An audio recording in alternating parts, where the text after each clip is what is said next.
తాజాగా వార్తల్లో నిలిచినటువంటి డంబూరు డ్యాము ఏ రాష్ట్రానికి సంబంధించినది? Your options: option 1 Meghalaya, option 2 Tripura, option 3 Uttarakhand, option 4 Assam. దీనికి కరెక్టమైన ఆన్సరు ఆప్షన్ 2 అండి, త్రిపుర. ఈ త్రిపురలో ఉన్నటువంటి డంబూరు డ్యామ్ యొక్క గేట్లను ఎత్తేయడం వలన తూర్పు బంగ్లాదేశ్లో వరదలు సంభవించాయి అని నిరసనకారులు అనమాట ఒక తప్పుడు ఇన్ఫర్మేషన్ అయితే సోషల్ మీడియాలో స్ప్రెడ్ చేయడం జరిగింది.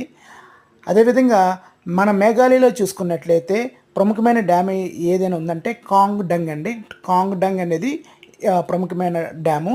అదేవిధంగా ఉత్తరాఖండ్లో చూసుకున్నట్లయితే టెహ్రీ డ్యామ్ అండి. టెహ్రీ డ్యామ్ అనేది one of the largest dam in world అండి. అదేవిధంగా it is the one of the tallest dam in India. At the same time అస్సాంలో ఉన్నటువంటి ప్రముఖమైన డ్యామ్ ఏదంటే పగాల్డియా డ్యామ్ అండి. థ్యాంక్ యూ సో మచ్ అండి.